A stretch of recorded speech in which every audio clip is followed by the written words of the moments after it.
Hi, good morning. It's 11:05. I'm trying to get this production going before the outreach starts again at 12 o'clock, because we're now in stage 6, I think, and we have 3 today.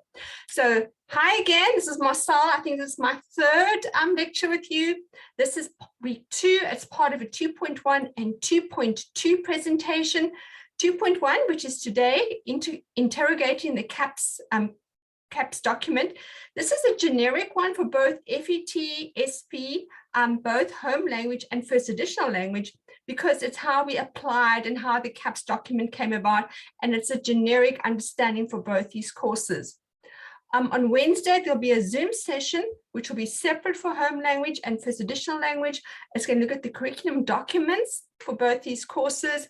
There'll be 2 separate presentations, and they'll be uploaded separately on Canvas. Hope you're becoming accustomed to me using these terms, and you have got a bit of a feel with Canvas going now. Everything is uploaded there. The PowerPoints, the presentations, the tasks.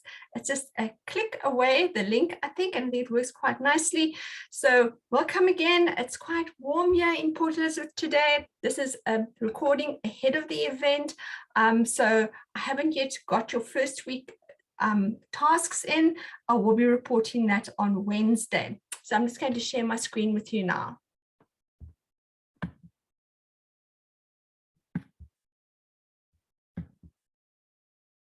Let's go slide share. Here we go. I'm just going to go back one. As you can see, it's the Faculty of Education. We've got this beautiful turquoise color as part of our logo. And this is the type of slideshow we have with our branding on. So you'll soon get used to seeing the Stadio branding on all the PowerPoints and other stationery.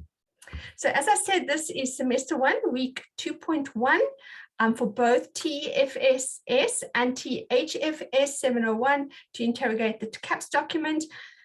On the left there is a cover sheet of the curriculum statement, policy statement, the CAPS document, where you can download on Canvas. I've uploaded the link there. You can download it, and this is nice bedtime reading. I'll go through this on my last slide. There's 4 sections which you have to become au fait with. And tonight we're going to try and explain a bit of the background to CAPS, what it's achieved, challenges, and the future of CAPS as well. Hope you enjoy it. Again, just a quick refresher, if you haven't yet met me, this information has been shared with you in both week 1 welcome video, as well as the principles of language teaching video. So you should recognize me, I think. But if you're unsure, my name is Marcel Herron. You can find me at my email address, marcelh@stadio.ac.za. I'm always available there. In those previous 2 recordings, I have asked you how to address me in your emails. So just go and check those again if you're not too sure. Again, I'm reiterating again that learning English is fun. And if your classroom is not fun and you're not a fun teacher, how are you going to excite your learners, and how are you going to reduce those effective filters so they're not anxious in your classroom and they want to learn about English and they enjoy it, and that's how proficiency is acquired. Yes, and I'm sure you're all excited about this course, as I am. Let's do a roundup of week 1's tasks. We did the welcome and introduction video with related tasks. There was a Menti.com task for you, so I can determine how you're feeling at this time. There's also a Kahoot quiz, which is based on the welcome and introduction video. Multiple choice, very easy questions to see how well you listened to my discussion about the course content and how it is structured. After the second video, the principles of language learning, there's a reflection task where I've asked you to tell me a bit about yourself, as I'm sure you're starting to glean a bit about me. I've also asked you to put an image or a picture or some kind of representation of yourself on your actual task that you're writing. Please don't upload 2 separate documents pasted on your one document. There's a way to upload pictures. If you're not sure, get back to me. For this week, there's going to be an online tracking quiz. There's 10 questions, multiple choice, which is how well did you understand my curriculum documents lecture, which is number 2.2 this week on Wednesday. So the content relates to that lecture, not to this lecture. Very easy as well. All of these online tracking tasks are 1%, there are 10 of them. So at the end, this counts to your assignment 5. It's a participation mark. And lots of students sometimes get up to 100% if you get 10 out of 10 for all your tasks. It's a nice little bonus at the end to have a mark of 95, 85. It's not so nice to have a mark of 5% and you're just so short of a few percentage just to pass. So use this as a bonus. It shouldn't take you long to do. Just get them done. Any mark there is quite nice rather than a 0. For this week, there's also a Menti.com textbook survey. I want to see how many of you have got Ferreira, because we're going to be referring to Ferreira all the time, as you might have gathered. So I'm going to do a survey on Menti for you to let me know, do you have the textbook or don't you have the textbook? Because after Wednesday's lecture, we're also going to look at a case study from Ferreira on page 52, which considers the BICS and CALP, which we're going to look at on Wednesday's lecture, how it relates to class teaching and how it's applied in that sense. How this makes sense. So in each session, I will have my spreadsheet. This is the one for the SPFAL class. FETs at the moment, from my numbers, about 66 of you. SPs is 144 of you. Hopefully by Wednesday, I can fill in how many of you have done the reflection task and how many of you from SP, and I'm sure they're all going to be in black, they're not going to be in red. So I can get my happy face and not my sad face. And the same thing goes for the home language. 67 of you at the moment, 96 SPs. And again, by Wednesday, I should have how many have completed the reflection task. I think you've got until Sunday to complete this as well. So the numbers might be preliminary. So let's just see how that goes. And I'm sure there'll be lots of happy faces and not my sad face. Okay. So week 1, how are you feeling? The Menti. I'm going to be giving you those results on Wednesday. These are my results from 2021. As you can see, there were only 3 here because you've got 3 words to fill in on how you're feeling. And you can see the overwhelming word in this word cloud is excited, overwhelmed, confused, apprehensive, uncertain, or the other words that were being used as well, which are the more negative words as well. This is more people have completed. And then the cloud shows the word that's used the most is the word that is magnified. And now you can see, but down the line, people are becoming a bit overwhelmed and nervous, although there is still some excitement and some happiness. There's also frustration and frustrated. This is in the first week of studies. I mean, this is quite scary that it is, but I think the excitement, initial excitement has drained from many students. Okay, this was for TEFFS. 35 of them actually completed it, but I was very glad to see the overwhelming result was that most were excited and happy, although some were nervous. And to have these contradictory feelings, it's quite normal. The new course, especially being online, using Canvas and all these things that are going together that are maybe new for many of you. And this is the TEHFS 32 completed. And again, I was happy to see that the word was excited. Although there was some anxiousness and anxiety and nervousness, people being overwhelmed and stressed, hopefully as the weeks go by, these feelings of more negative feelings will disappear as you embrace this fun course that we're busy doing now. Okay, there's also the Kahoot challenge, as I mentioned. Just click on it. It's anonymous, so I won't know who you are, but if you've got a pseudonym, I will put the results of this up so you can see who the top 10 were. It's a quiz that's done on speed and how quickly you do it. Very basic. How well did you listen to my description about the course? Do you know what a canned lesson is? Do you know what a face-to-face lesson is? And so on. Very easy. Okay, and it's fun. Right, this again is Unit 1. Tonight we're looking at this morning, we're looking at interrogating CAPS. On Wednesday, we look at curriculum documents. Your CAPS document is on Canvas. That's the first reference here. And then you've got Ferreira, of course, as well, which we'll refer to all the time. I've also included the Colleen reference, which I've explained to you it's very applicable to the CAPS document, but it's not only for English, it goes across all the course content. It goes from Colleen, it can be applied to maths, to LO, to NS, to anything that you're teaching, but it gives a nice coherent understanding of what the CAPS document can do. Also about assessment. It's a 2015 book as well, which makes it more relevant. Although Ferreira is 2009 pedagogically, it's very sound, very good understanding. The only thing that Ferreira does not concentrate on is the CAPS document, although it's got a chapter on the National Curriculum Statement, which changed to the CAPS document. And on Canvas, again, I've put the cover pages on, so you'll see what it looks like. There's your Ferreira one, and there's your Roy Killeen one, the recommended and the prescribed book. You have to get the recommended one. Okay, the prescribed one, sorry. Okay, you'll have your Menti quiz this week as well to see if you've got the textbook. Initially last year, only 33% said yes, and most of them said no. There was a problem with the running of the textbook. They ran out of books, and as a result, many of my students had to wait till July to get the books. This is why I'm quite anxious to know that all of you have got the text and you can work with it. Assignment 1 is based on the case studies in Ferreira, so you're going to actually need the book to complete assignment 1, which is due in on the 10th of April. Okay. Right. So learning is fun, I say teaching English is fun, I say English teachers are fun and English students are fun.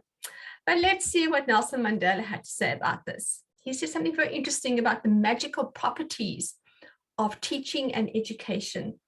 He said, education is the most powerful weapon. Think about Ukraine and the Russian armies, what's going on there. Education is more powerful than that because it can change the world. Let's hope education can change our world at this point as well.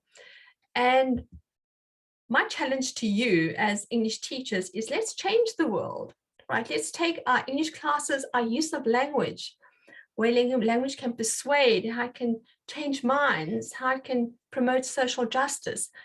Language and speaking and the use of language in a way can change this world. And if you think about the 21st century critical skills that we need, from being critical, encouraging our students to have opinions, to give their views on things, not having them silent in the classroom. So if they say something, to challenge them, ask them why, encourage them to give opinions so they can find solutions to problems. Why did you say that? What does that mean? Encourage that kind of interaction in your classes. That happens in group work as well. Creativity, number 2, help them to think outside the box, not just take what you say as the gospel, but to challenge it, be critical, build on it, apply it, do something else with that information. Collaboration, allow them to work in groups, in pairs. I know COVID is a problem, but you can get around that with your distancing. A quiet classroom is not a classroom where learning is taking place. Active learning takes place when people are talking and collaborating, giving feedback, sharing opinions. Encourage this kind of talking in your class. And then communication, allow them to convey their ideas. Don't let them have to accept everything you say. Okay, if you've got an answer, allow them to give their answers. Don't always say your answer is right. Let them chat about their answers, let them share their answers, let them give their own ideas about different things. They might come up with something quite interesting, making your class more fun. Okay. Right, so tonight's lecture, what I'm saying tonight all the time, was actually this morning, is Interrogating CAPS. And it's about 10 sections we're going to look through. We go through them very quickly, so don't be perturbed by that. We're going to look at the education system before 1994, what it was like in South Africa. Then we look about the coming about of the National Curriculum Statement, how that came about. Why did the CAPS come about? What was the rationale for that? Why was the CAPS task team sent in to look at the implementation of CAPS? What areas did they investigate? What were their findings that was going on in the schools and recommendations? What is the implementation plan for CAPS? How has it gone about? We've now reached the fulfillment of the CAPS implementation plan. What is the progress thus far and what are the challenges experienced? And finally, what are the future plans for CAPS? Okay, it takes us right up to 2030. We've got 8 more years to go. So let's look at the education system before 1994. I know many of you might not even been born at that stage. You are the You're the freedom children. Some of you may have been. So maybe this part of the world and time is a bit blurry for you, but it was a time when I was actually actively teaching. It was a time when I was actively studying. It was a time when I was at school. So it was a very real part of the world, and still has its finger and its mark on what is happening in the world today, and especially in our country. So before 1994, before our first democratic election, we had a racially differentiated system with education. We had an education department for whites, for Indians, for coloreds, and for blacks, all separate. There were 13 fragmented departments. No one worked together. Everything was done in isolation, in silos. And it was organized along racial lines. As I said, blacks went to the blacks, coloreds went to the coloreds, Indians went to the Indians, and the whites went to the whites, all separate. And there was unequal treatment of them in terms of funding, resources, teachers, qualifications. And with the result, there was very unequal outputs from each of these departments, possibly with the black department really, with Bantu education really trailing in the background with what they were allowed to achieve under these dire conditions. So from 1994 after our election to 1999 was a whole period of reconstruction, of reorganizing the whole education system. Thank goodness for that. And there was looked at new policy reform. How do we reform the policies? How do we de-racialize the schools so that we can again put all the learners together? I think some of you that were born post 1994 have never known a time when children and learners could not go together to school. That there was, you must probably have no idea that there was separate schooling. You've only known of integrated schooling. You've had blacks and coloreds and Indians and whites all mixing together in your schools, but there was a time when this didn't happen. Also developing a new curriculum to replace apartheid ideology, to take away the whole stressing of perhaps teaching agriculture at black schools and only science and maths at white schools. This whole differentiation, the type of education students received really prevented them from achieving many of their aims in life. Possibly they didn't do maths until matric, so therefore they could not enter medicine or the scientific fields. They only studied in their mother tongue, so they never went to fare with English. Their teachers weren't properly educated or qualified, whereas the teachers maybe in white schools or colored schools had to have degrees. They didn't have to have degrees in black schools. So they had to change this whole ideology and put everybody on an even keel. And the whole new funding norms had to be looked at. What was given to white schools could no longer be just given to white schools anymore. It had to be given to different kinds of schooling types that we're going to look at now, and how were resources allocated from textbooks to funding to all equipment that was given to schools. Yes, this is the typical picture of what the schooling might have looked like during Bantu education. No desk for the children, all put together in one classroom. The teacher doesn't even have proper facilities. I don't even know if she's got a blackboard in this shanty looking type container that it looks like, no windows. Terrible if it had been COVID. Imagine what it's like in winters when it rains and so on. Lots of problems still happening in education. We haven't reached beyond this. Students still having to walk across rivers to get to schools, but hopefully we are on our way to get away from this kind of schooling system. Yes, moving on, this is possibly in what we in Port Elizabeth call the northern areas, the massive classes. This poor teacher having to teach about 60 to 80 students in his class, all crowded together. This is when during COVID, everybody had to be separate. How do they accommodate this? At least these students have got blazers on. They all seem to have books, but it's a very crowded situation for learning to continue.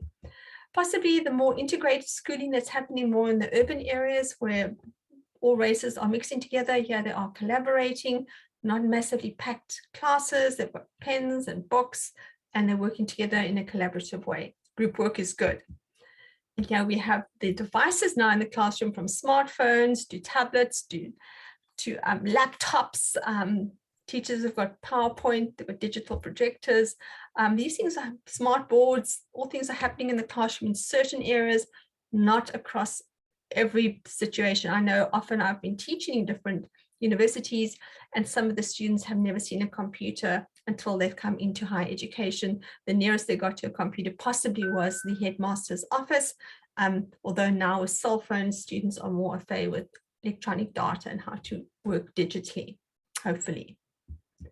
Right, I mentioned the different schooling types. You've got 5 quintile schools from 1 to 5.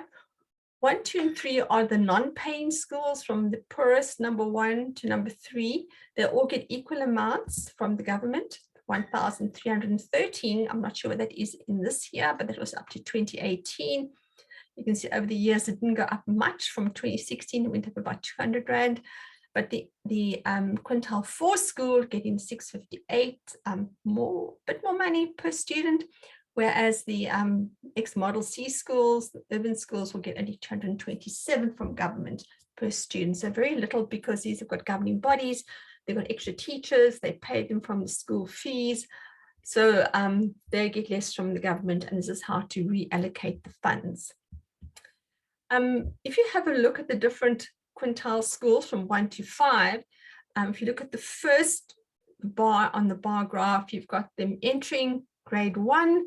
All the cohorts from quintile 1 to 5 are on equal footing, 100%. They're all ready to achieve at the same levels.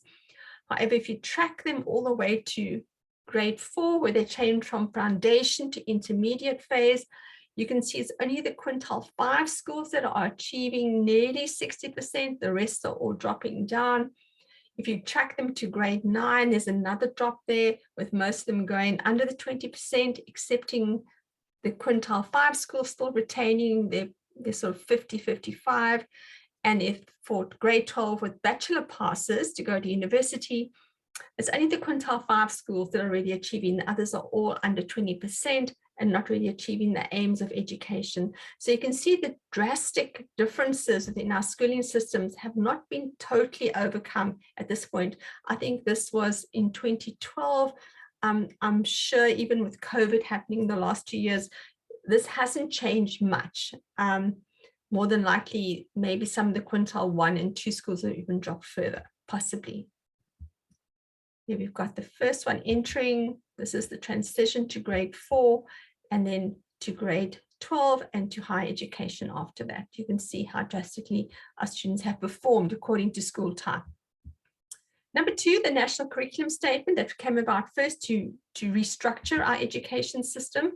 The previous curriculum was narrow, out of date, Eurocentric, with very little about South Africa and Africa in it. So it wasn't really relevant to us, our situation, our society, our country. As I said, it was very narrow and very out of date. So the curriculum revision process is needed to decolonize the content, and this is still ongoing even in higher education now. How is the content being decolonized? How do we recognize Indigenous languages? How do we recognize Indigenous research? Is that honored? Is that prioritized? What about focusing on knowledge creation and application rather than memorization and regurgitation? To create new knowledge, to apply what you've learned, to question what you've learned, to be critical of what you've learned.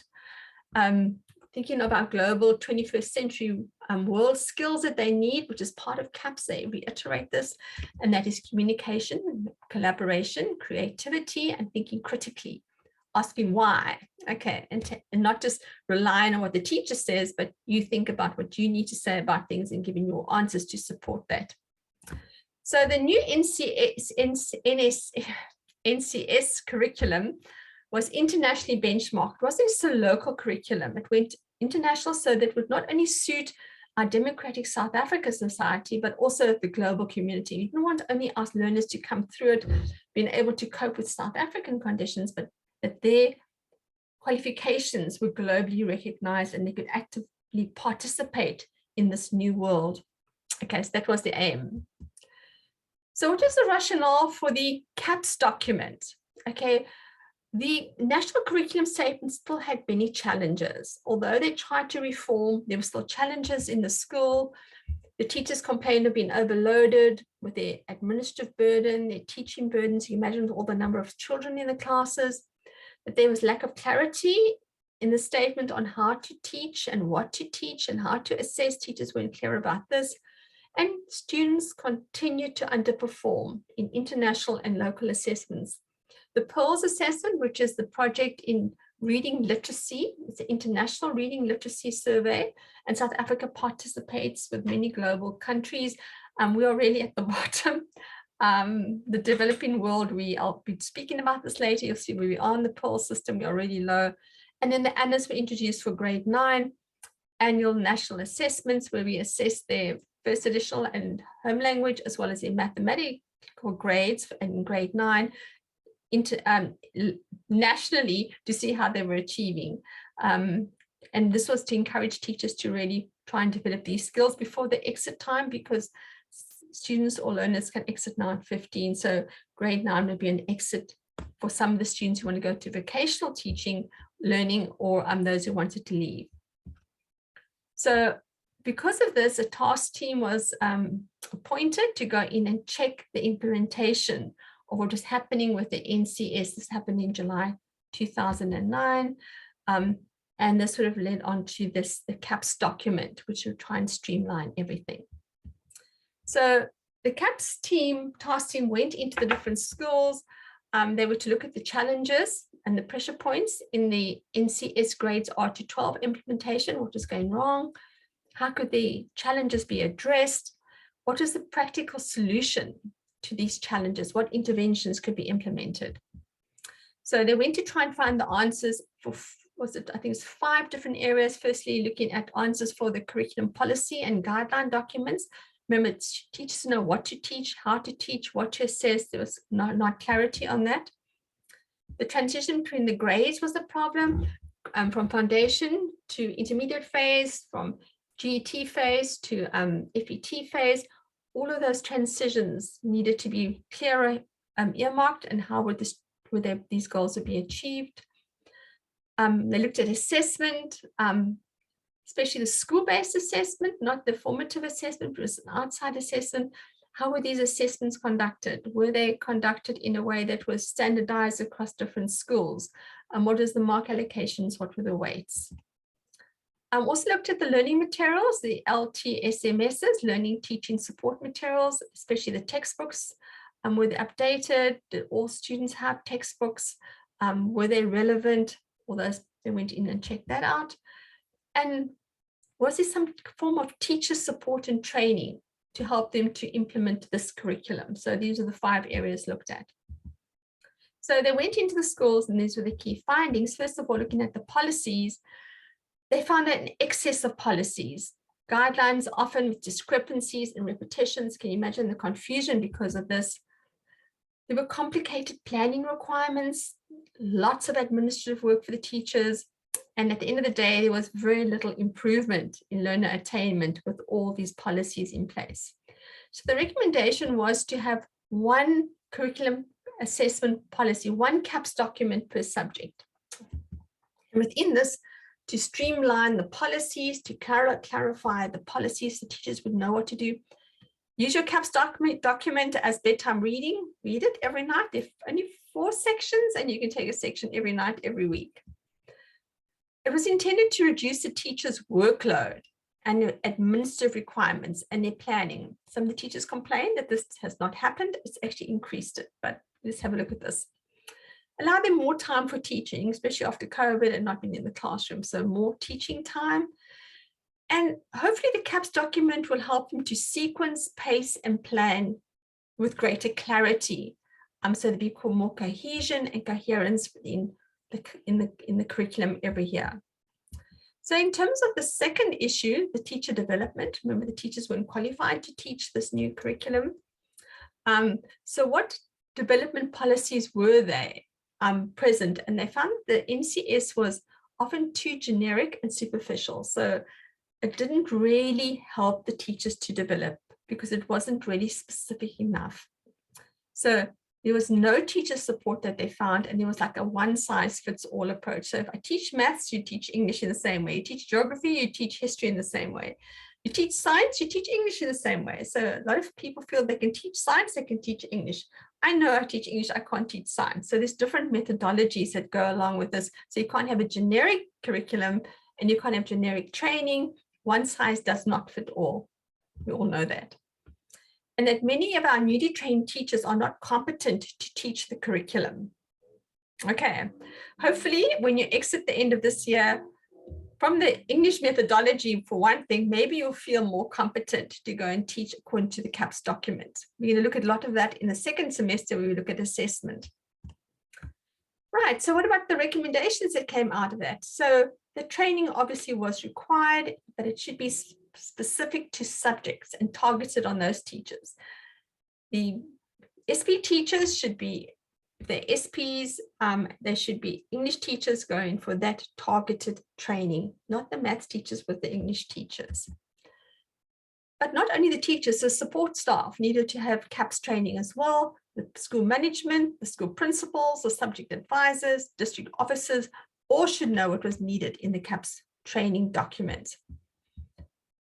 Let's just look at teaching quality. If you come to assessment, for instance, this is also another bar graph. There are 3 sections here looking at assessment literacy. How literate are our teachers in designing assessments? How literate are they in summative assessment design for the end of the year? What about formative continuous assessment? So if you look at the first bar, the first column is that 52% of the teachers are below basic in assessment literacy. That means they can't really design assessments.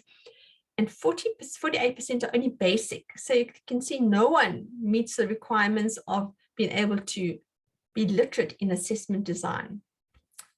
For for summative assessment, 71% are only basic in knowing how to set end of year exams. 10% can do it properly, very little, and 19 are below basic. So most of them cannot set proper summative assessments.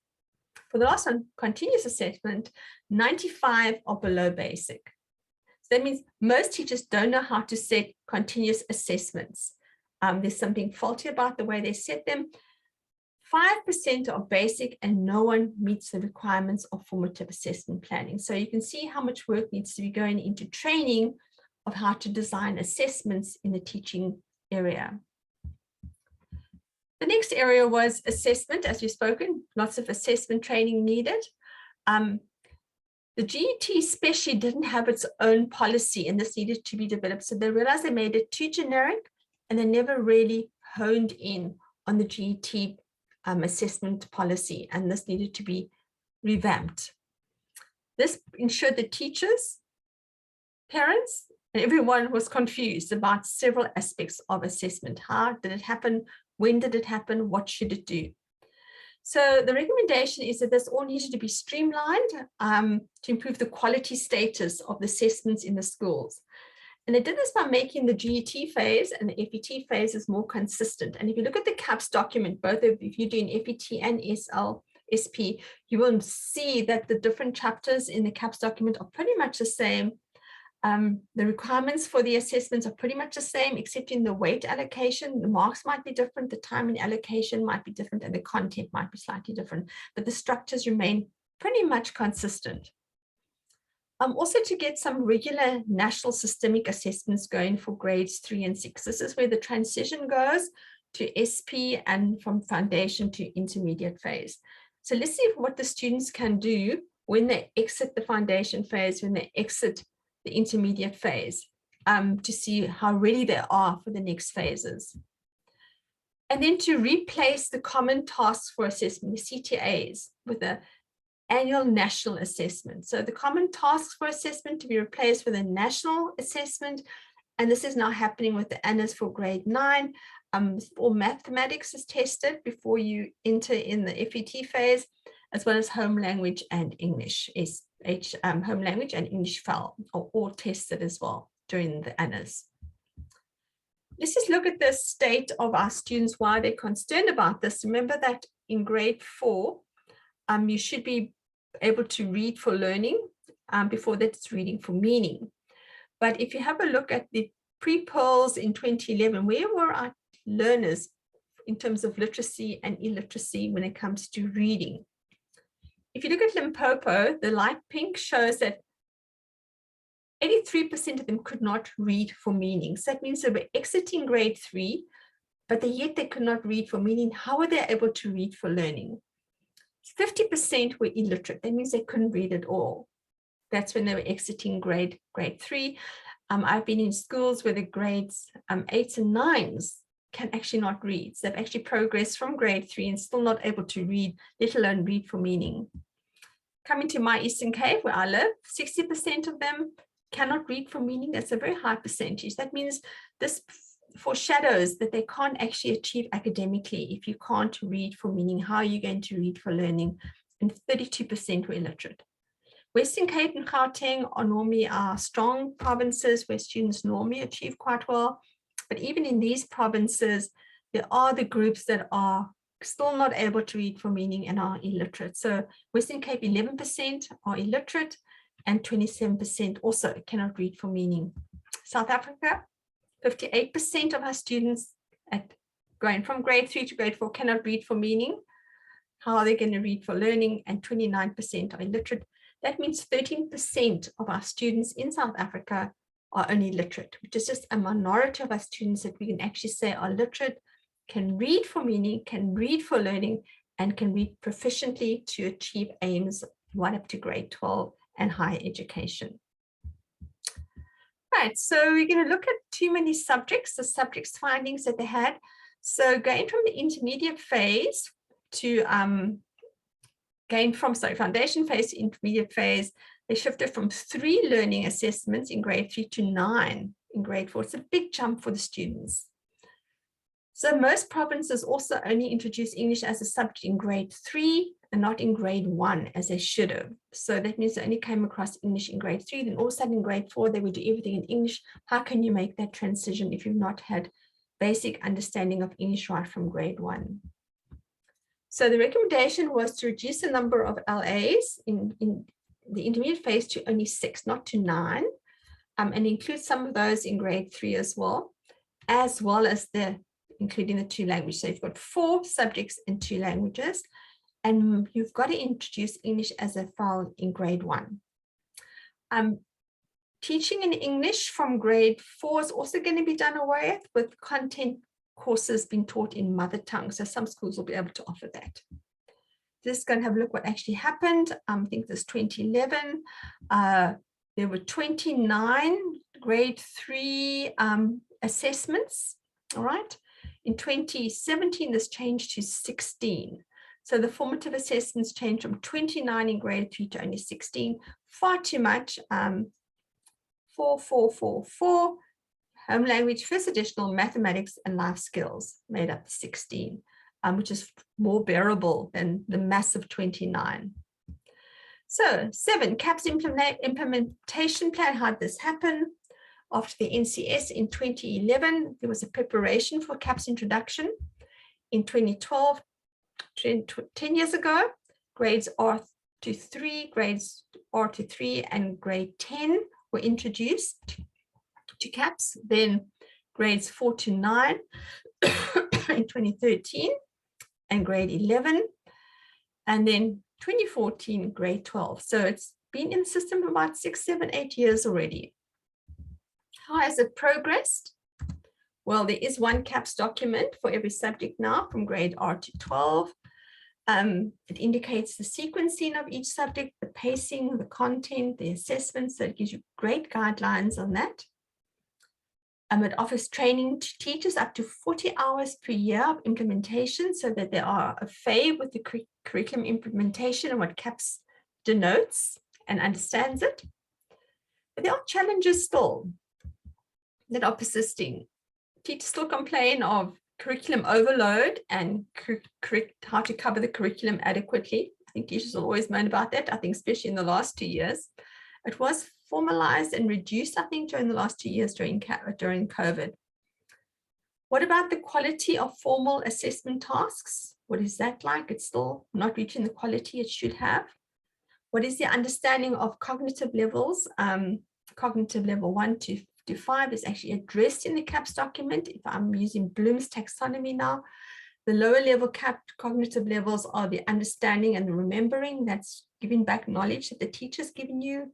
Regurgitation, rote learning, memorization, which are really low order skills cognitively, rather than moving more to the application of knowledge, the analyzing of knowledge, the evaluating of knowledge, being critical, and creating new knowledge, which is the highest cognitive level. So to use all these cognitive levels in question design has become very important, with increasing difficulty for the students. Assessment forms and types. Do teachers know what the different assessment forms are?